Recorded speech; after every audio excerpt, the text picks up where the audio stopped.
අයිබෝවන්ඩ කයිවාරුව වැඩසටහන පටන් ගන්න හදන්නේ කයිවාරුව වැඩසටහන එකින් එකට වෙනස් විදිහේ කයිවාරු තමයි අපි කරගෙන යන්නේ.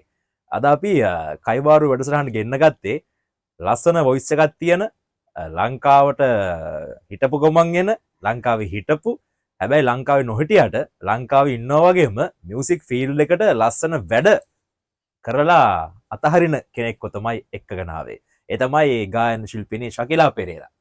අයිබෝන්ඩ අයිබෝන් ලංකාවෙන් පිට හිටිය අයිබෝන් කියන මතකයිනේ මතකයිනේ. ඉතින් සකිලා කොහොමද ජීවිතේ මේ දවස්වල? ලස්සනයි සුන්දරයි. අපිට යනවා පොඩි දෙන්නෙක් එක්ක සන්තෝෂයෙන් ඉන්නවා. එතකොට ලංකාවට ආවේ දැන් කොච්චර කාලයකට පස්සේද? නැත්නම් මේ ලංකාවට එන්නේ ඔයා සාමාන්‍ය මෙහෙමනේ පිටරට එන කට්ටිය ලංකාවට එන්නේ පවුල කට්ටිය බලන්න නැත්නම් පොඩ්ඩක් වෙනසකට එනවා. ඔයා එන්නේ ලංකාවට මොකක් හරි මියුසික් වැඩක් කරලාම යන්නද? ඔයාගේම නිර්මාණයක් කරන්නද? මේ පාර නම් ආවේ එහෙම තමයි. වෙනස රවලන්න එන්නේ හස්බන්ඩ් නිවාඩු තිබුණොත් විතරයි. හරි. එතකොට දැන් මේ සැරේ ඇවිල්ලා තියෙන්නේ නිකන් නෙවෙයි. තව සකිලාගෙම කියලා නිර්මාණ දෙකක් කරන්න ඇවිල්ලා තියෙන්නේ. සකිලා කොහොමද මේ සිංගින් කියන පැත්තට යමු උනේ? කොයි කාලෙද? පොඩි කාලෙම තමයි. ගොඩක් ඉතින් අපේ ගමේ දේවස්ථානයෙන් තමයි ආරම්භ වුනේ. ගීතිකා කණ්ඩායමේ. මට මතක හැටියට මම 2 වසරේ ඉඳලා ගීතිකා කණ්ඩායමේ. චුටි කාලේ. මයික් එක ඔලුව උඩ. ඒ දවස්වල ඉඳලා නේ?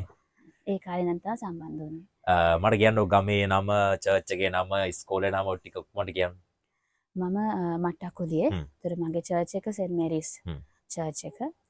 මගේ ඉස්කෝලේ ගුඩ් ෂෙපර්ඩ් කොන්වෙන්ට් කොටහෙන. එතකොට පළවෙනි සින්දුව නිර්මාණය කරේ කොයි කාලේද? පළවෙනි සින්දුව මොකද්ද? මගේම පළවෙනි සින්දුව. ඒක නිර්මාණය වෙන්නේ මගේ වෙඩින් එක සම්බන්ධයෙන් තමයි. එතකොට ඒක මගේ ප්‍රී ෂූට් එක වගේ තමයි ඒක ගියේ. මොකද්ද සින්දුවේ නම? ඒක නම් කරේ නම් මනමාලෝය දැස කියලා. ඒ කියන්නේ මනමාලෝය දැස කිව්වේ හස්බන්ඩ් වෙනුවෙන් තමයි සින්දුව කියලා කියන්නේ. හස්බන්ඩ් වෙනුවෙන් සින්දුවක් නිර්මාණය කරපු ගායන ශිල්පිනියක් ඉන්නේ නේද ඉතින්? හරි ආඩම්බරයක් හස්බන්ඩ් නේ බලන් ඉන්න ඔය වෙලාවේ.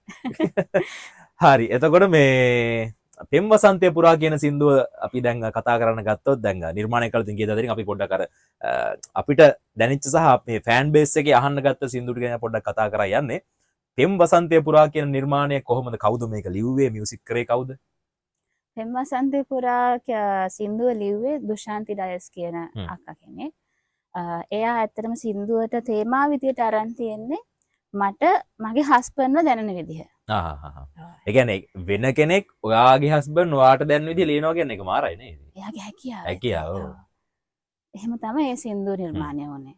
මියුසික් කරේ කවුද? ඒක මියුසික් කරේ එහි බහරෙන් රාජ්‍යයේ ඉන්න විගෝ ස්ටුඩියෝ කියලා ඒකේ ඉන්න සමීර මල්ලි දේව් මල්ලි. ඒ දෙන්න තමයි මියුසික් කරේ. අපි මේ පෙම් වසන්තය පුරා සින්දුවේ පොඩි කොටසක් අහමු. ලයිව් සින් කරනවා කියන සාමාන්‍යයෙන් දැන් ගොඩක් දැන් ඉන්නවනේ සින්දු කියන කට්ටිය. ඒ කියන්නේ සින්දු අහන කට්ටිය වඩා සින්දු කියන කට්ටිය. හැබැයි ලයිව් සින් කරගන්න බැරි කට්ටිය ඉන්නවනේ. දැන් සකිලා පෙරේරා කියන්නේ එහෙම කෙනෙක් නෙමෙයි ලයිව් සින් කරන්න පුළුවන්. අපි චැලෙන්ජ් එකක් විදිහ නෙමෙයි මේ දෙන්න හදන්නේ. ලස්සන සින් කරන හින්දා ඒ වොයිස් එකෙන් පොඩි කොටසක් මේ වෙලාවේ ප්‍රෝග්‍රෑම් එකෙන් අහන්න කැමතියි. පිපෙන්න මල් වසන්තය පුරා දැනෙන්න විඳෙන්න කියන්න පෙම් හදවතට හොරා දැවටි කියන්න දෝ හාලෙන් වෙලා දැවටි කියන්න දෝ හාලෙන් වෙලා මගේ රජදහනේ කුමරෝයා. ගොඩක් ලස්සනයි. දැන් ඔය සින්දුවේ ෆුල් සෝන් එක ඔරිජිනල් සින්දු බලා ගන්න පුළුවන් සකිලා පෙරේරා YouTube channel එකේ තියෙනවානේ. සකිලා පෙරේරා කියන YouTube channel එකට ගිහිල්ලා පෙම් වසන්තය පුරා කියලා සර්ච් කරා නම් සින්දුව බලන්න පුළුවන්. දැන් සකිලා සාමාන්‍යයෙන් දැන් අපිට තියෙන ප්‍රශ්න දැන් ඔයාගේ මතේ මොකද්ද සින්දුවක් කරොත් අනිවාර්යයෙන් මේකට මියුසික් වීඩියෝ එකක් කරන්න ඕනේද? දැන් තියෙන තත්ත්වෙත් එක්ක. දැන් තියෙන තත්ත්වෙත් එක්ක මියුසික් සින්දුවේ තේරුමට වැඩිය විෂුවල් එකනේ මිනිස්සු දැන් බලන්න පුරුදු වෙලා තියෙන්නේ. මට ඉතින් සින්දුවේ තේරුම එතකොට ඇත්තටම නැති වෙලා යනවා. ඉතින් මේ සින්දුව හරියට අහන කෙනා දන්නවා සින්දුවක් මොකද්ද විෂුවල් එක මොකද්ද කියලා. ඉතින් මම නම් ගොඩක් වෙලාවට වචන වලට තමයි අහුම්කම් දෙන්නේ. විෂුවල් එක මොනවා වුණත්. ඉතින් හරියටම සින්දුවක් හරිය තේරුම කරනවා නම් විෂුවල් එකක් ඕනේ එක තමයි ඇත්ත. හැබැයි යම් ට්‍රෙන්ඩ් එකත් එක්ක රදාපවතින්න නැහැ. නෑ විෂුවල් එක කරන්නම වෙනවා. හරි. ඊට පස්සේ දැන් සාමාන්‍යයෙන් අපේ මේ ගීත නිර්මාණය කරනයේදී ගොඩක් ගායක ගායිකාවන් නිර්මාණය කරනවා. අම්මා ගැන ගීත නිර්මාණය කරනවා, පියවරු ගැන කරනවා, එතකොට දුව ගැන මේ හැම ආදරයක් ගැනම කරනවා. හැබැයි කලාතුරකින් ඒ කියන්නේ මගේ නම් ඔළුවට එකපාරටම එන්නේ මයිකල් ජැක්සන් මගේ ඔළුවට එන්නේ. ඒ කියන්නේ මේ සබාදහම ගැන අර්ත් එක් ගැන සින්දුවක් කරන ලෝකෙම හොල්ලපු සින්දුව තමයි මයිකල් ජැක්සන්ගේ සින්දුව අර්ත් සෝන් එක. ඔයා මෙන්න මේ වගේ මාතෘකාවකට සින්දුවක් හදන්න හිතුනේ ඇයි? මේ අපේ නේචර් ගැන හදන්න හිතුනේ ඇයි? එකපාරටම මොන වගේ මතයක දන්ද නිර්මාණය කරන්න හිතුනේ? ඔයාගේම අදහසද නැත්නම් ඔයා වටේ ඉන්න කෙනෙක් කවුරු කියපු අදහසක්ද මේක? නෑ ඇත්තටම සින්දු ලියන කෙනෙක්ව හම්බුණා. එයා මගෙන් ඇහුවා අක්කට මොන වගේ දෙයක්ද කැමති කියලා. මේක ඉංග්‍රීසි වලින් ගියේ. මම කිව්වා මල්ලි මට මද නේචර් වලින් ඔය ලියලා දෙන්න කියලා. ඊට පස්සේ තමයි එයා ওই විදිහට වචන ටික ලස්සනට ලියලා දුන්නේ. ඉතින් ඒක ඊට පස්සේ එයා නම් කරා අර්ත් ලලබයි කියලා. අර්ත් සෝන් කියන එකක් තියෙනවනේ. Michael Jackson. ඔව්. ඉතින් එයා ඒකත් ඔළුවේ තියන් තමයි ලියලා තියෙන්නේ. එනකොට මේක ලංකාවේ තමයි ෂූට් එක තියෙන්නේ. ඉතින් ලස්සනට එයා මද නේචර් ගැන ලස්සනට ඒක ලියලා දීලා තියෙන සින්දුවේ. හරි ලස්සනයි ඒක තේරුම. කවුද මියුසික් කරේ මේ සින්දුවේ? ඒකේ මියුසික් කරේ ප්‍රවීන් අබේරත්න කියලා. එතකොට මේ ලංකාවේ දැන් නොහිටියාට බහරෙන් හිටියට ලංකාවේ ලක්මාතාව ගැන කැක්කුමක් තියෙනවානේ. තියෙනවා අනිවාර්යයෙන්. ඒකත් එක්ක තමයි සමහර නිර්මාණ කරන්නේ. ඔව්. කොහොමද ලංකාවේ කට්ටියන් ලැබුණු ප්‍රතිචාර? ඒ කියන්නේ සමහර කෙනෙක් මේ වෙලාවේ මේ මොහොතේ ලංකාවේ කට්ටිය ලංකාව ගැන දැනන කැක්කුමට වඩා සමහරක් විට විදේශගත වෙලා ඉන්න කට්ටිය දැනන විදිය වෙනස්. ඒ කට්ටිය කියන්නේ කට්ටිය අත්දැකීම් නෑ මේ ලංකාවේ පිට ඉන්නේ ලංකාවට වෙලා තියෙන දේ දන්නවා වෙන්න තියෙන දේ දන්නවා මොන වගේ හැඟීමකද ඉන්නේ කට්ටිය මේ සින්දුව හුවට පස්සේ කතා කරේ. සින්දුව ඇත්තටම ලංකාවේ සුන්දරත්වය ලස්සනටම ඉස්මතු කරලා තිබුණා. ඒ වීඩියෝස් කරපු මල්ලට ඒක ස්තුතිවන්ත වෙන්න ඕනේ. එයාලගේ මහන්සිය ඒක. අපි ලංකාවේ ගිහින් නැති තැන් ගොඩක් අපි ඒකෙන් දැක්කා. ඉතින් මේ ඒක ගැන ගොඩක් සන්තෝෂයි. ඒ ගයන් මල්ලිටයි නිපුන් මල්ලිටයි ස්තුතිවන්ත වෙන්න ඕනේ.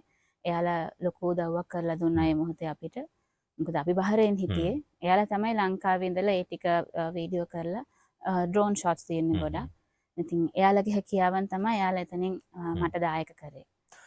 රයිට්. ඊළඟට මේ අහන්න හදන ප්‍රශ්නේ තමයි මේවා මේ සැලසුම් කරලා අහන ප්‍රශ්න නෙවෙයිනේ. හිතන ගමන් අහන ප්‍රශ්න දැන් මේ සකිලා එක කතා කරා යනකොට අහන්න හිතන එහෙම ප්‍රශ්නයක්. සකිලාට හිතෙන්නේ නැද්ද මේ දැන් බහරෙන් ඉඳලා මියුසික් කරාට වඩා කියන්නේ මේ ෆීල්ඩ් එකට එනවට වඩා ලංකාවේ ඉඳලා ෆීල්ඩ් එකට ඇවිල්ලා වැඩක් කරා නම් තව ටිකක් එහෙම පත්තු වෙන්න තිබුණ වගේක් ඔළුවේ නැද්ද නිකන් එහෙම පසුතැවීමක් තියෙනව නැත්තම් මේ යන විදිහ හොඳයිද ලංකාවත් එක බලයි යනකොට? ඇත්තම කිව්වොත් ලංකාවේ දැන් මම මැරි කරන්න හිටපු කෙනෙක් නෙමෙයි ඒක එහෙම තින් වෙලාව ආපු වෙලේ වුණා. ඒ කියන්නේ මැරි මේ විවාහ කියන එක අතහැරලා හිටපු කෙනෙක්ද නැත්තම් අතහැරලා හිටියේ නෑ. දවසක විවාහ වෙන්න තිබුණාට මේ ඉක්මනට විවාහ වෙන්න හිටියේ නෑ. ඒ අතරේ මම ගොඩක් සින්දු වැඩ කර හිටියා. ඉතින් මේ සින්දුවකුත් කරලා තිබුණා විෂුවල් එකකුත් කරා ලංකාවේ. ඒක අතරමැද තමයි ඉතින් ඔක්කොම සිද්ධ වුණා. ඊට පස්සේ ඔක්කොම දාලා එහෙ ගියා. ඉතින් ගිහිල්ලා ටික කාලයකට පස්සේ හස්බන්ඩ්ගේ සපෝට් එකත් එක්ක දැන් ආයේ ඉතින් ඒ තැනට එන්න පුළුවන් වෙලා තියෙනවා. ලංකාවේ හිටියා නම් මට කරන්න ගොඩක් යාළුවෝ එහෙම ඉන්නවා. සපෝට් කරන අය ඉන්නවා. එහෙනම් ඉතින් ලංකාවේ හිටියා නම් වෙන දිහාක මම ඉන්න ඇති කියලා මං හිතනවා. ඒ කියන්නේ පෙම් කුරුල්ල ඇවිල්ලා බහරෙන් වලට අරන් ගියාන ඉක්මන වැඩිද මන්ද? නෑ ඒක හරි කාලය වෙන්න ඇති. ඒ ගැන පසුතැවීමක් නැහැ මට. මොකද ඒක වෙනම ජීවිතයක් නේ. ඔව් අනිවාර්යයෙන්. අරක ඉතින් තනි කාලේ කරන දේවල්නේ. ඒක එහෙමයි ඉතින්. හැබැයි දැන් එහෙමයි කියලා කිසි ප්‍රශ්නයක් නෑ. දෙන්නම සහයෝගයෙන් වැඩේ කරා යනවානේ. සමහරක් වෙලාවට ඔයාට වඩා උනන්දුව දැන් ඇති හස්බන්ඩ්. එයා තමයි මම උනන්දු කරලා ගත්තේ ඉතින්. මම බබාලත් එක්ක බිසි වෙලා ඉන්නකොට එයා තමයි බබාලා බලාගෙන ඔය රෙකෝඩින්ග්ස් යන්න එහෙම කියලා ඉතින් මට ෆුල් සපෝට් එක දෙන්නේ හස්බන්ඩ් තමයි. සකිලා ලංකාවට ආපු හේතුව මම නම් දන්නවා මේ වෙලාවේ මේ ප්‍රෝග්‍රෑම් එක බලන කට්ටිය තාම දන්නේ නැහැ. හරි ලස්සන වචන ලියන එහෙම ලියපු සින්දුවක් අපේ සොසයිටියේ අතහැරිලා ඒක අපේ හදවතට කඩාගෙන ඇතුළටම කිදා බහැපු සින්දුවක් ලියපු කෙනෙක්ගේ වචන ටිකක් එක්ක හරි ලස්සන වැඩක් කරනවා. ඒ වැඩේ ගැන කතා කරමු අපි. අලුතෙන්ම කරන වැඩේ. අලුතෙන්ම කරන වැඩේ. ඇත්තටම මම හිතනවා ඒක මගේ ලොකු වාසනාවක්. එතුමියගේ වචන වලට මට ගීතයක් අහන්න ලැබීම ගැන. සෝමලතා හේරත් මැණිකේ. ඇත්තටම එතුමිය තමයි මට මාව කන්ටැක්ට් කරේ. දැන් එයා මගේ සින්දු වලට එයාට ලොකු කැමැත්තක් තියෙන්නේ නැති. ඒ නිසා එයා මාව කන්ටැක්ට් කරලා මට අවස්ථාවක් දුන්නා. එයාගේ වචන වලට සින්දුවක් කරන්න. ඉතින් මම ඒ අවස්ථාවෙන් ප්‍රයෝජනයක් ගත්තා. ලස්සන වචන ටිකක් තෝරලා දුන්නා මට එයා. ඉතින් ඒකෙන් සින්දුවක් කරා. දැන් සිං කරලා තියෙනවා. මියුසික් එඩිටින් පාර්ට් එක තමයි තියෙන්නේ. ඉතින් සින්දුව ඇත්තටම එයාගේ ජීවිතේ එක්ස්පීරියන්ස් එකෙන් එයා හදපු සින්දුවක්. ඇත්තට ඒකේ තියෙන විරහව තමයි. ඉතින් මේ එයාගේ වචන හරි බරපතලයි. ආවට ගියාට වචන නෙමෙයි. හරි ගැඹුරු අදහස් තියෙන, දරුණු වචන තියෙන. අපි සිංහලෙන් ආවට ගියාට කියන වචන නෙමෙයි. ඉතින් සමහර ඒවා තේරුම් ගන්න එයාටම කතා කරලා තමයි මං අහුවේ මේක මට තේරෙන්නේ නැහැ කියුවට කියලා. ඒ වගේ එයා හොඳ වචන, හොඳ හැකියාවක් තියෙන කෙනෙක්. එයාට මම හිතන්නේ තාම හොඳ තැනක් හැදිලා නැහැ ලංකාවේ. මට එයා හැමෝටම උදව් කරනවා. ඒක විශේෂයෙන් මතක් කරන්න ඕනේ මාත් මේ වැඩසටහන ආවට පස්සේ දැනගත්තේ කියන්නේ ඇයගේ නිර්මාණ තුලින් ලැබෙන මුදල් පවා තව කියන්නේ මේ සමාජයට වැඩක් කරන්න යොදවන කියන්නේ අගය කළ යුතු චරිතයක්. අගය කළ යුතු චරිතයක්. අනිවාර්යයෙන්. ඒ කියන්නේ කලාවෙන් ගොඩක් අය සුවපත් කරනවා වගේම ඒ සුවපත් කිරීමෙන් හමුවන ඒ හම්බෙන ආදායමත් තව සුවපත් කිරීමේ කටයුතු යොදනවා කියන්නේ ඇත්තටම මේ අගය කළ යුත්තක් මේ වගේ වකවානුවක ලංකාව තුල. ඔව්. එයා සාමාන්‍ය ජනතාවට වැඩිය මම දන්නේ මේ වචනේ මම පාවිච්චි කරලා කමක් නැද්ද කියලා. ඔව්. ආබාධිත because differently able. ඉතින් ඒ දරුවන් වෙනුවෙන් එයා ගොඩක් සහාය වෙනවා. ඒ දරුවන්ගේ හැකියාවන් ඉස්මතු කිරීමකුත් එයා ගොඩක් කරලා තියෙනවා. අපි ඔය අහන් ඉන්නගෙන ඉන්න සින්දුව කියපු ඒ දැනු දරුවා එහෙම. එයාගේ හැකියාව ඉස්මතු වෙන්නේ මේ සින්දුවෙන්නේ. මෙහිම අයත් ඉන්නවා ටැලන්ට් තියෙන කියන එක. ඉතින් ඒ වගේ පැත්තට එයා ගොඩක් හෙල්ප් කරනවා. දැන් එතුමිය ලියපු සින්දු වචන ටිකක් මතකද මේ වෙලාවේ? එකපාරටම කියන්න. මල් පිපෙනවා එතන තාමත් සොළඟ සුවඳෙන් මත්ව සැරිසරනවා සිහින මාවත් මෙබිම මත මම තවම නොඹ සොයමි ප්‍රේමයේ කවිලියමි. මල් පිපෙනවා එතන තාමත්. ඇත්තටම මේ එතන තාමත් මල් පිපෙනවද සකිලා? දැන් කොතනද කියලා අහන්න එපා. එයයි ඔයයි හමු වුණ තැන තාමත් මල් පිපෙනවද? පිපෙනවා.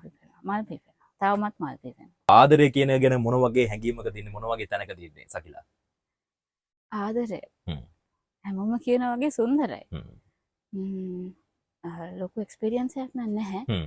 මේ නැට ඉතින් ලස්සන හස්බන්ඩ් කෙනෙක් ඉන්නවා.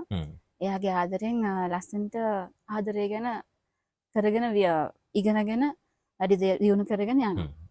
කියන්නේ මට මේ ප්‍රෝග්‍රෑම් වලදී ඇහුණු වෙනස්ම වචනයක්. දැන් සාමාන්‍යයෙන් ආදරය ගැන අහපුවාම සමහර කට්ටිය කියනවා මේ සමහර ආදර මතක තියෙනවා, කතා කරන්නවත් කැමති නැහැ, සමහර මතක තියෙනවා මම අතහැරලා තියෙන්නේ, ඒවා මගේ ජීවිතේ ලං කර ගන්නවත් කැමති නැහැ කියනවා. හැබැයි මේ සමහර ආදර කතා හැමුණාට සකිලගේ ආදර කතාව හරි වෙනස්. සහ ඒක සාර්ථක ආදර කතාවක්. ඒකයි වෙනස. ඒ කියන්නේ මේ දැන් ආදරණීය හස්බන්ඩ්, එතකොට අපි කියන අවුරුදු ගාන දැන් සාමාන්‍ය කියන්නේ එහෙමනේ. මේ ආත්ම ගානක් පෙරම් පුරාගෙන ඇවිල්ලා මේ උපත ලැබලා ඉන්න ආත්මෙත් අවුරුදු ගානක් අපි ලව් කරලා එහෙමනේ කියන්නේ අන්තිමේදී නැති වෙන ලව් කියනවා. හම්බෙමු කියලානේ කියන්නේ. හැබැයි මේ සමහර දේවල් තියෙනවා සකිලා ගොඩාක් දේවල් මේ හරි ඉක්මනට වෙන එක සාර්ථක වෙනවා. ඒක අර හරියට බැලන්ස් එක කරා යන්න ඕනේ. සකිලාගේ තියෙන්නේ එහෙම ලයිෆ් ස්ටෝරි එකක්. හරි සතුටුයි. කොහොමද මේ දැන් මේ යන ආදරේ අන්දර කතාව කොහොමද? අන්දර කතාව හරි ෂෝක්. හරි ජොලි. පොඩි දෙන්නත් එක්ක හරි ජොලි යනවා ඒක. මේ කතාව ඉතින්. අතන අපි දෙන්න ආදරය කරලා බඳපු දෙන්නෙක් නෙමෙයි. අපි දෙන්න මුණ ගැස්සුවා. ඉතින් ඒ මුණ ගැසපු වෙලේ ඉඳලා ඉතින් අර මම හොයපු සමහර පොයින්ට්ස් වගේක් එතන තිබුණා. ඉතින් ඊට පස්සේ තමයි ඉතින් හා කියලා එහෙම කළා. අපිට මෙහෙ ලව් කරන්න කාලයක් තිබුණේ නැහැ. මෙහෙ ඔය අනිත් අය වගේ අර එහෙම ගිහලා මල් වතු ඒ එක්ස්පීරියන්ස් නෑ. මන් දිහා බලලා කියන්න බෑ කැමරා දිහා බලලා කියන්න. අපිත් එහෙම ගිහිල්ලා නැහැ. එයා රට හිටියේ. මම ලංකාවේ.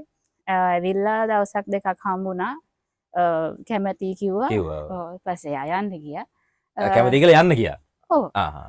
යන්න ගියා ඔව් එහෙම සාමාන්‍ය පිරිමි කට්ටියට එහෙම පිස්සුවක් නැහැ කැමති ගෝම එක්ක යන්න එහෙම නැහැ පොඩ්ඩක් බලන්න බෑනේ. ඔව් ඉතින් එකපාර මුණ ගැසුණාට ආශ්‍රය කරේ ඉතින් ෆෝන් එකෙන් තමයි ඔව්. ඔව් අර ගොඩක් දුක ඔයා ඒකටද අර මේ ෆෝන් එකට දුක කියන්නේ.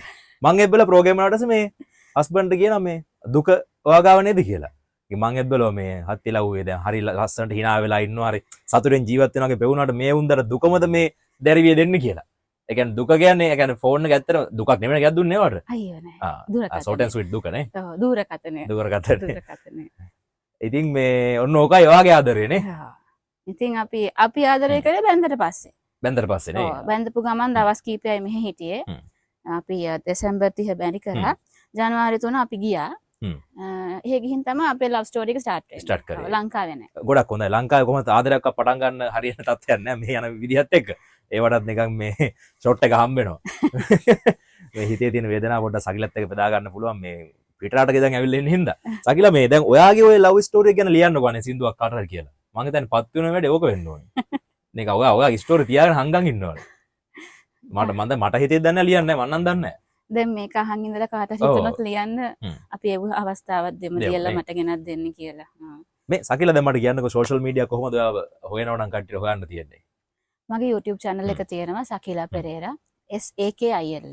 ගොඩක් අය ෂයන් එක යූස් කරනවා. SAKILA සකිලා පෙරේරා කියන YouTube channel එක තියෙනවා. ඒකේ මගේ නිර්මාණ ඔක්කොම ටික බලන්න පුළුවන්. එතකොට මගේ Instagram page එක තියෙනවා YouTube Facebook page එක ඒ වගේ pages ටිකක් maintain කරගෙන යනවා. මේ ආරංචියක් ආවා සකිලාට හරි ලස්සනට මේ හින්දි සින්දු සින් කරන්න පුළුවන් සා කවයෙකුත් මම දැක්කා. ඇත්තට මං ආසයි හින්දි පරණ සින්දු වලට අර black and white movies වල තියෙන්නේ. එහෙම song එකක් තමයි. ඒ කියන්නේ ඔයාලා ලව් කරන පටන් ගත්ත කාලේ නේ කියන්නේ ගොඩාක් ඈත ඒ කියන්නේ එච්චර වයස නැහැ නේ ඔයාලට? නෑ නේ. අපි වයස උනාට ලව් ෆිල්ම් වයසයි ඔයාලා වයස නැහැ. ඔව් ෆිල්ම් වයසයි. ඒක මිසක් ඔව් පැටළුණා. අපි ලව් එකට එච්චර වයස නැහැ. තාමත් මේ පටන් ගත්තම සොහොඹුල් ලව් එක තාම. ඒ කියන්නේ පටන් ගත්ත විතරයි. කුඩාවදී. මේ හින්දි සින්දු දැන් තියෙනවා ඒ කාලේ. ඇත්තටම මේ කාලේ හින්දි සින්දු වල තේරුම් හරි ලස්සනයි. මේ කාලේ සිංහල සින්දු වල වගේ මේ කාලේ හින්දු සින්දු වලත් හරි ලස්සන තේරුම් තියෙනවා.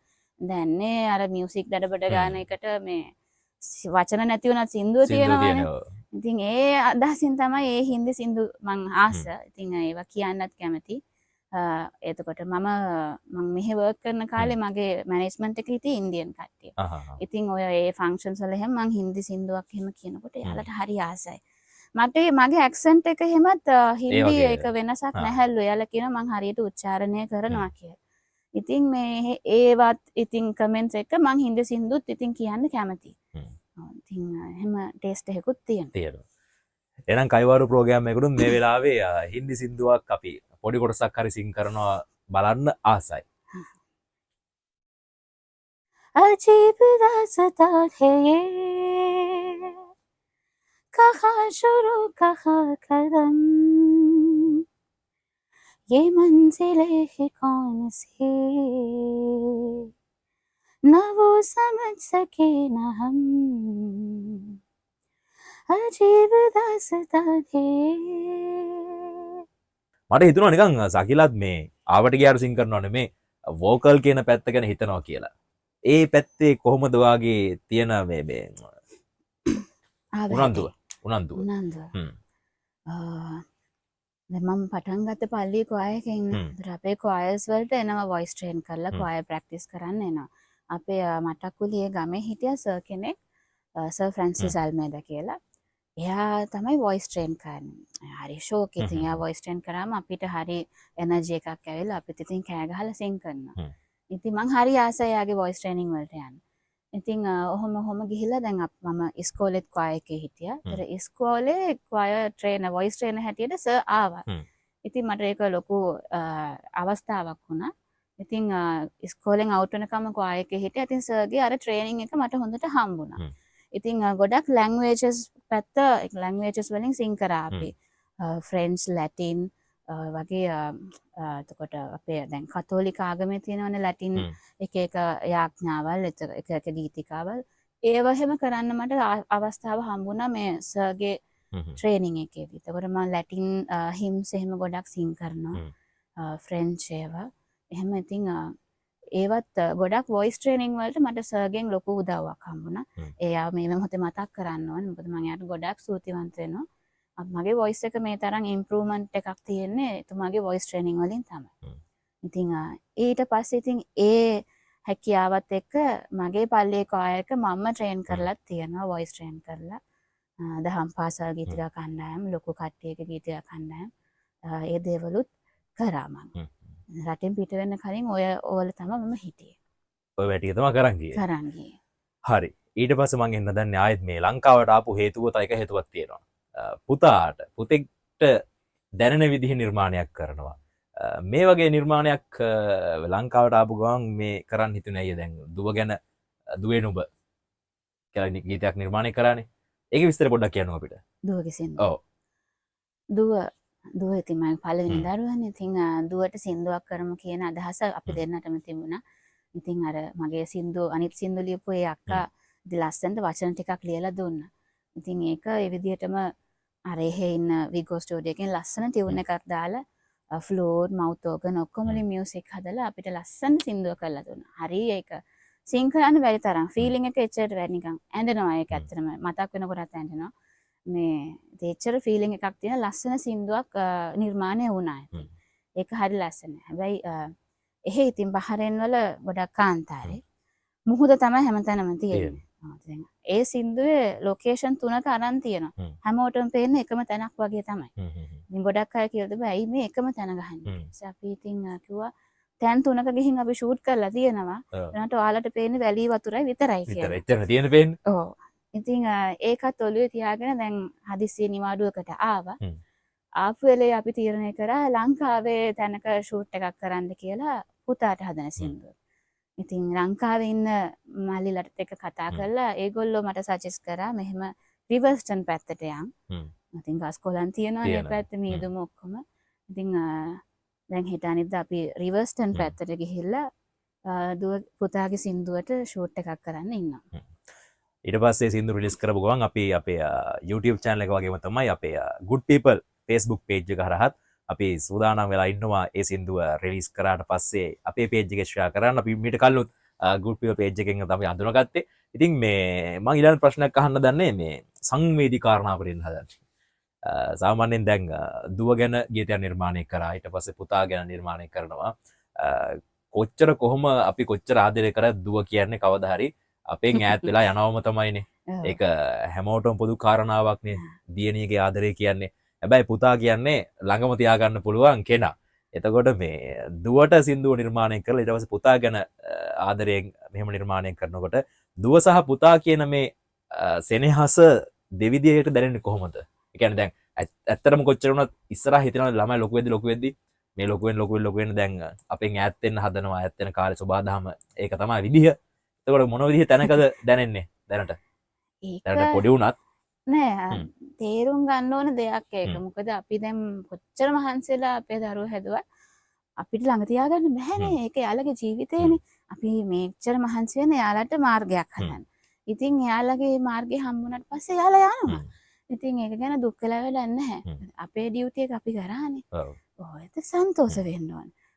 අපිව ළඟ තියාගෙන බැලුවත් නැතත් එයාලගේ මාර්ගයේ යාලා දියුණු වෙලා සන්තෝෂෙන් ඉන්නවනම් ඒක තමයි දෙමව්පියන්ගේ වශයෙන් දෙමව්පිය දෙන්නෙක් වශයෙන් තියෙන්න ඕන පරමාර්ථය ඕක තමයි. මම දකින්නේ එහෙමයි. ඒ කියන්නේ හරියට පාර හදලා දුන්නා නම් පාරේ ඊට පස්සේ නිකන් යන්න විතරයි තියෙන්නේ. ඔව්. යන්න මාර්ගයක් හදලා දෙන එකනේ අපේ ඩියුටි එක. අතෝ උඹලට අපි ඔක්කොම දුන්නා අපිව බලපන්. එහෙම එකක් නැහැ මගේ. හස්බන්ඩ්ටත් එහෙම දෙයක් නැහැ.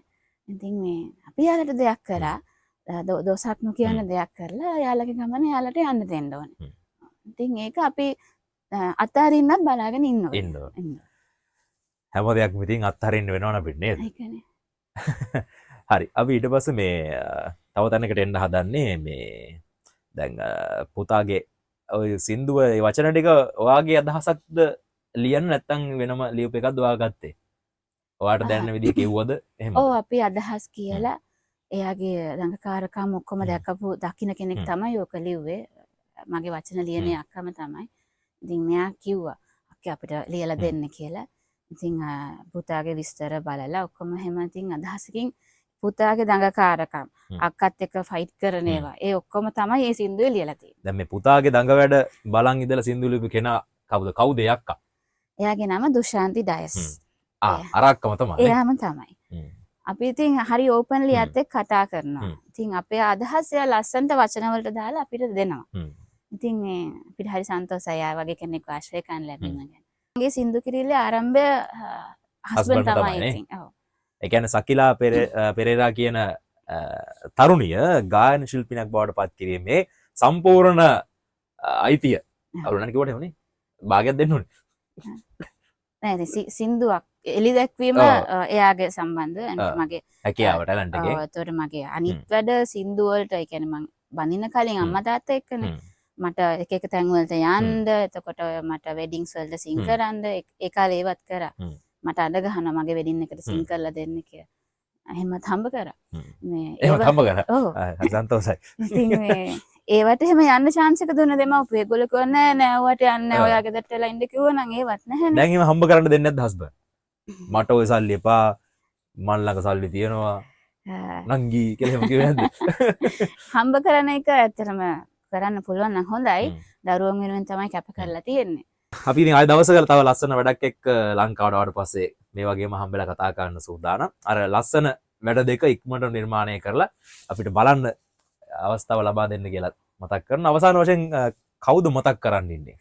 ලොකු චරිතයක් ඉන්නවා මතක් කරන්න. දැන් අපි ලංකාවේ හැමදේම දාලා ගියාන්නේ පිට රටකට. ඒ ගිහිල්ලා අපිට සින්දුවක් කරන්න කියලා උනන්දු අපිට වැඩි කරපු කෙනෙක් ඉන්නවා. කවුද?